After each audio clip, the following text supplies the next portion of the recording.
cardiovascular system. And the very first, it will be heart. Yes, so the whole lesson will be dedicated just to the heart. So this is heart, yes. This is heart also, yes. So heart, in Latin it is cor, in Greek cardio, that's why it is cardiovascular, yes. Cardiovascular, in Greek it is cardio. So it is the main organ of cardiovascular system, and it pumps the blood to the arteries, and it receives it from the veins, and it also acts as a reservoir for the blood. So all the time in the heart there is a definite amount of the blood. Not all the blood leaves the heart.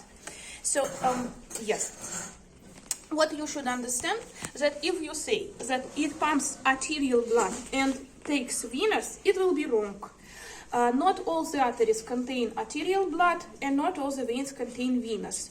There are two circulations, systemic and pulmonary. We'll talk about it later. And in systemic circulation, arteries contains arterial blood, and veins contain venous blood. But in pulmonary circulation, it's vice versa. Yes. So, okay, this is the heart. Also, heart performs endocrine function. It produces natriuretic peptide that regulates excretion of natrium with urine. Natriuretic peptide. So, what is topography of the heart? Here we can see, we have already studied it when we studied respiratory system. Heart is an organ of mediastinum, and you remember there are two divisions of mediastinum, yes, a clinical and anatomical. And according to clinical division, heart belongs to organs of anterior mediastinum. According to anatomical division, it is an organ of middle mediastinum, heart with pericardium. So after that, Ahmed, you should... Fine. So middle mediastinum. It is holotopy. What is skeletotopy? So heart has a superior part, a wide part, that is named base, and inferior part it is narrow, and it is, yes, it is apex. So base of the heart is located at the level of the third rib, left third rib. And apex of the heart is located at the level of the fifth intercostal space. It is located in the fifth intercostal space, 1.5 centimeters medially. What did I say? Not left, right? Left, sorry. Yes, left. 1.5 centimeters medially from the left midclavicular line. We have said, yes, that left lung has only 2 lobes, right lung has 3 lobes, due to the presence of the heart in the left half of thoracic cavity. So largest part of the heart is located in the left half, and smallest part of the heart is located in the right part. Okay, and what else you should know? Syntopy, yes. So laterally from the heart there are lungs, yes. Below the heart there is diaphragm and then stomach, and behind the heart there are large vessels such as superior vena cava and thoracic aorta, and behind it there is esophagus, and below also there are large vessels, the ascending part of aorta and pulmonary trunk, and that's it. In front of it there is sinus. Yes, we were saying that in front of the heart there is sinus. So we have to know how to put the heart into the anatomic position. So this is anatomic position. Heart has 2 surfaces. This anterior surface, sternocostal surface, it is convex, and posterior or inferior surface, it is diaphragmatic surface. It is flattened. It lies on the diaphragm. And it has 2 pulmonary margins, right and, what did I say, left and right.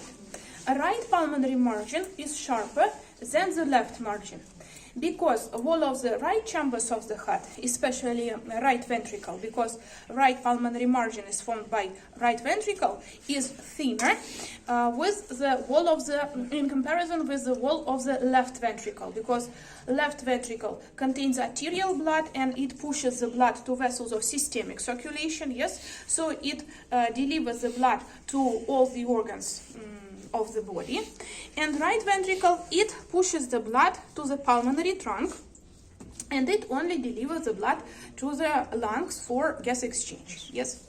Okay, so this is that's why anterior surface, this is posterior. I told you base is located superiorly and apex is directed inferiorly. We can also, sometimes our preparations, yes, they spend a long time in formalin and they can be flattened, yes, if something heavy was lying on them. So that's why you should also check anterior and posterior surfaces by location of large vessels. So pulmonary trunk is always located in front of the aorta. So aorta is behind, pulmonary trunk is in front. Wall of the aorta is always thicker than the wall of pulmonary trunk. And what else? We also have to know that apex of the heart is directed downward, forward, and to the left. Downward, forward, and to the left. Base is located backward, upward, and to the right. That's it. So this is anatomic position. Okay. What else do we have to know? So you know that heart of the humans and all the mammals contains 4 chambers, yes? 2 atria and 2 ventricles. Atria and ventricles are separated from each other by means of coronary sulcus, sulcus coronarius. That's it. Anteriorly, we cannot see it well because it is closed by these large vessels, but posteriorly, there is it is clearly visible, coronary sulcus. It is named coronary because coronary arteries lie in this sulcus. Coronary arteries supply heart with arterial blood. We'll talk about it later. So above this coronary sulcus there are atria, right atrium, this one, atrium dexter, and left atrium, atrium sinister. Below the coronary sulcus there are ventricles, right ventricle, ventriculus dexter, and left ventricle, ventriculus sinister. On the external surface of the heart, there are special grooves which separate right and left ventricles.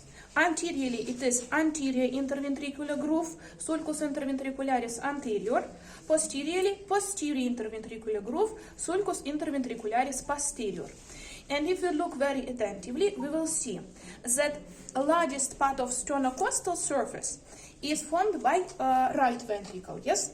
And largest part of diaphragmatic surface is formed by the left ventricle. Okay. We also can see in the external surface of the external structure of the heart, we can see 2 auricles, right auricle and left auricle.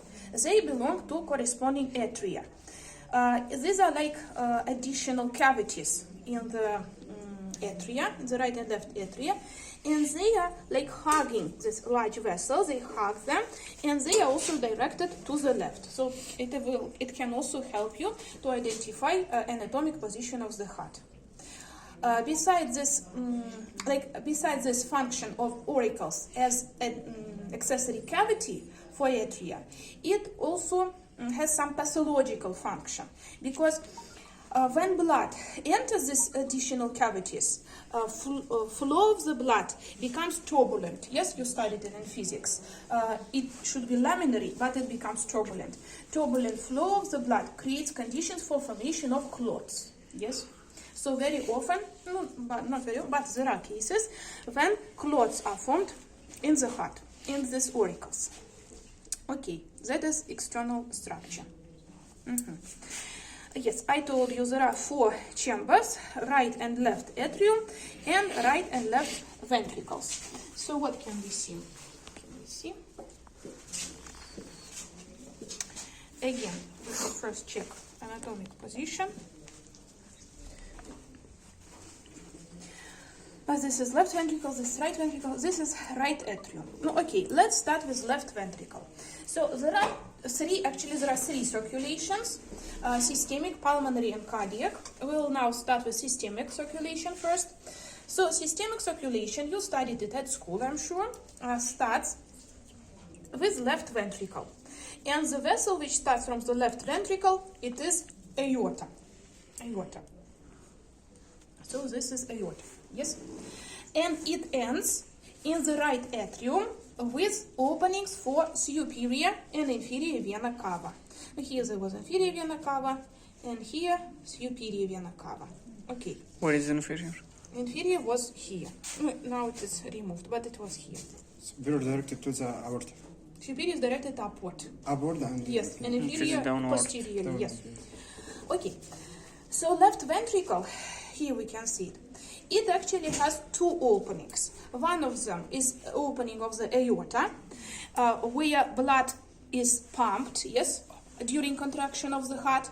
And the other, it is a left atrioventricular opening. So opening between left atrium and left ventricles. Here we can see it. Both openings are closed with valves. Here, in the left atrioventricular opening, there is mitral valve. Mitral valve has two cusps, anterior and posterior. This one is anterior cusp, this one is posterior cusp. And when atrium contracts, so what should you know? That parts of muscular layer of the heart do not contract at the same time. Yes, first atria contract, then only ventricles contract. So when atria contract, they want to push the blood to the ventricles. Yes, and so when when atria contract, this valve is open, and it allows flow of the blood into the left ventricle. When ventricles contract, this valve is closed to prevent backflow of the blood. Yes, because we need all the blood from the left ventricle to enter aorta. Yes. How does it prevent backflow? Because each cusp is connected by means of tendinous cords, these are corda tendineae, with the papillary muscles. No, first, papillary muscles. In left ventricle, there are two papillary muscles. Tendinous cords from both anterior and posterior cusps of the mitral valve. They are attached to both papillary muscles. And that's why during contraction of the ventricle, blood pushes these cusps upward, but they cannot protrude inside the atrium because these tendinous cords limit movement of this. Yes, do not allow, like they can, like these cusps, they can ascend only up to the horizontal level. They cannot go higher. Yes, because if they go higher, then blood will go back. Yes, it is. Sometimes it happens. It will be prolapsus. It is a pathology. Disease, yes. So in normal cases, these cusps stop at the horizontal level, and they completely close left atrioventricular opening, and they do not allow backflow of the blood. Yes. Okay. So that is structure of this mitral valve. In the aorta, there is also valve that is named aortic valve. Here we can see it. This is aortic valve. It has three cusps. Three cusps, and they in mitral valve, like they were flat. Yes, in aortic valve, they are semilunar. And how to memorize the names of these cusps? Aorta is located behind the pulmonary trunk. So in aortic valve, there is right, left cusp, and posterior cusp. And in pulmonary valve, there is also right, left, and anterior cusp. So here we can see the semilunar cusps, right, left, and posterior. And they, at the middle, in the middle, they have like what? Nodule, yes, like thickening. And all three nodules in the middle, they join together to completely close opening of the aorta. Between wall of the aorta and these semilunar cusps, sinus is formed. Yes, this is sinus, semilunar sinus. So during contraction of the ventricles, of the left ventricle, semilunar cusps, they adjoin wall of the aorta. Like they lie close to the wall of the aorta. Where can we see it? So become open? So become open? Yes, it gets open and blood easily enters aorta. No, okay, this is the best, I guess. And when ventricles relax due to the gravity, blood tries to return to the ventricle, yes, but we don't need it, yes, we need blood to continue flowing to go to organs and tissues. That's why this blood, it enters sinuses, and that's why cusps join together in the middle. Here, in the middle, they join. And they do not allow backflow of the blood from the aorta to the left ventricle. What is interesting is that in the wall of ascending aorta, at the right and left semilunar cusp, there is opening of coronary arteries, right and left. This is right coronary artery, and here there is left coronary artery. When ventricle contract and the semilunar cusp lies very close to the wall of the aorta, this opening is closed and blood cannot enter coronary arteries. But when blood tries to go back and the sinuses, they are filled in with blood and they are located in the middle, blood easily can enter coronary arteries.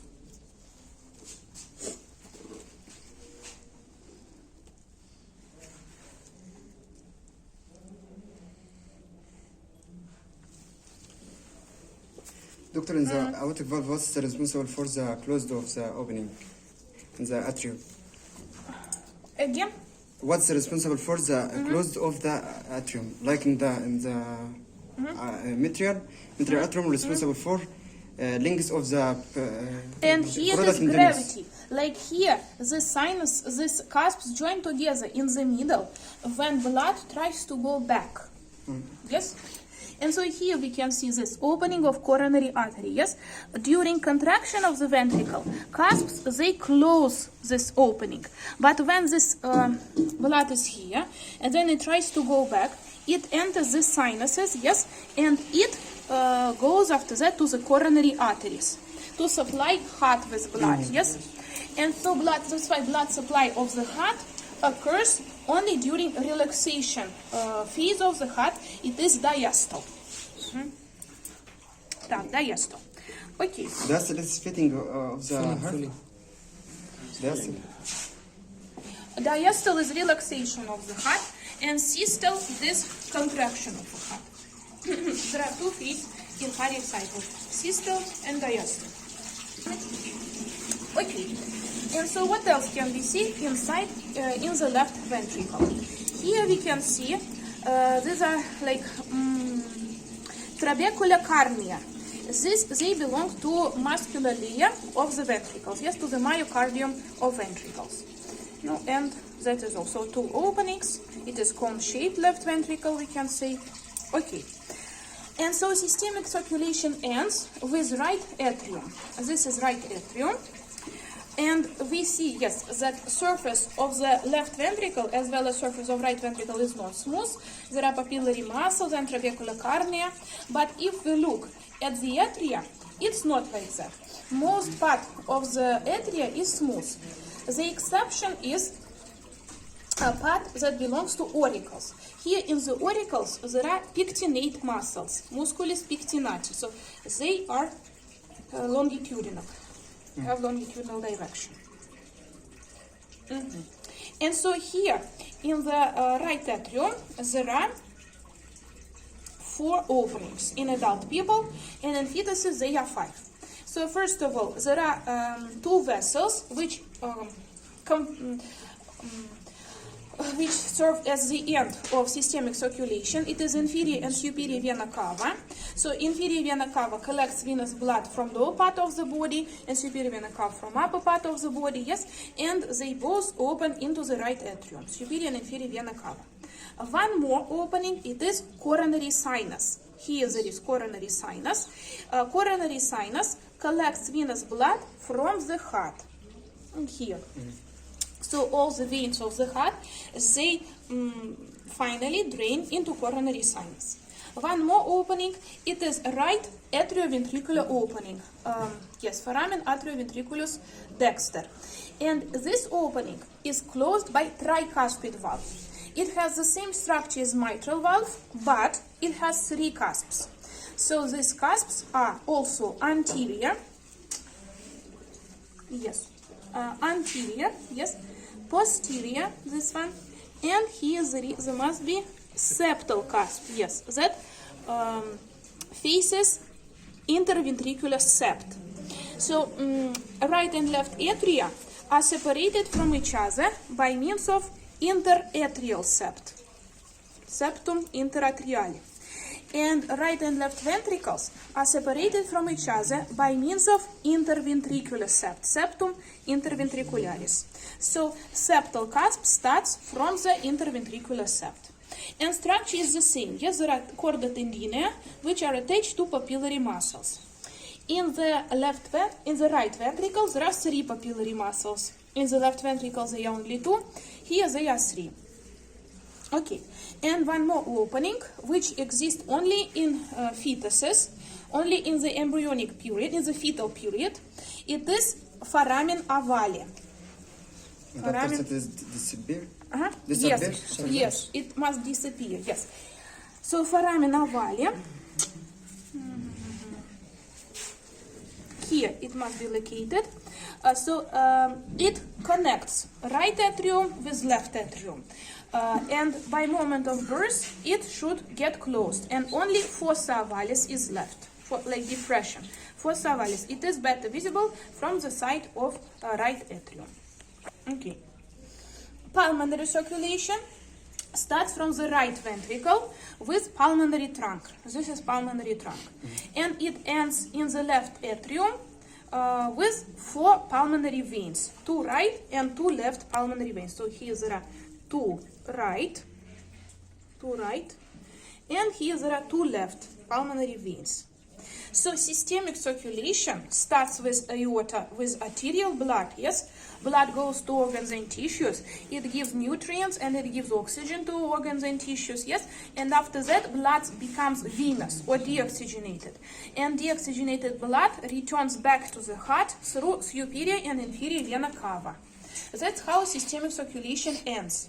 And now this venous blood, it goes to the right ventricle, and now it must be delivered to the lungs, because we have already studied it.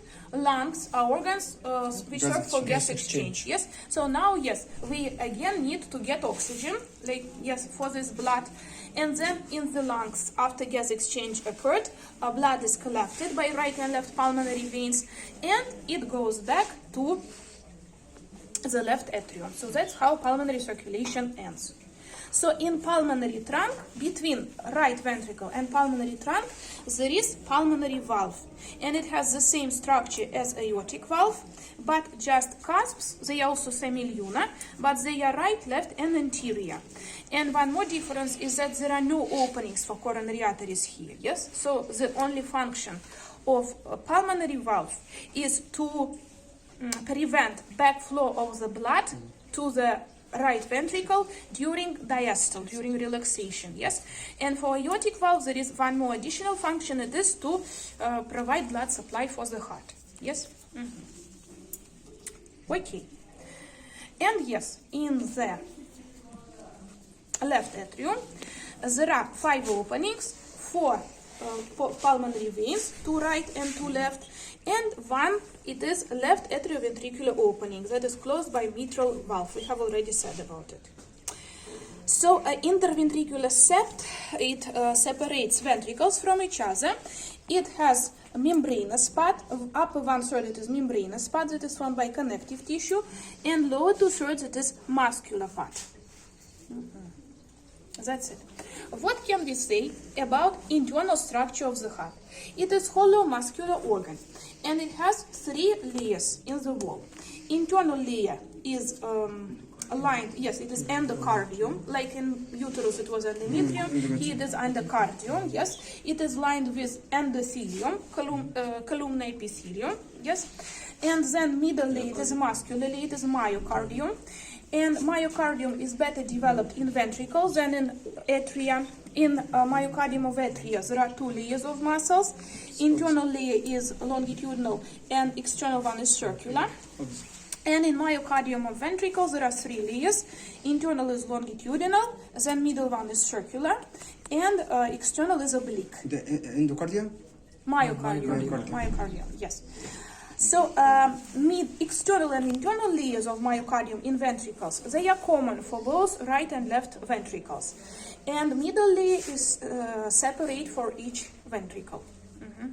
Okay, and if we compare thickness of the walls in right ventricle and in the left ventricle, we will see that thickness of wall is much larger in the left ventricle, yes, because load is higher onto the left ventricle.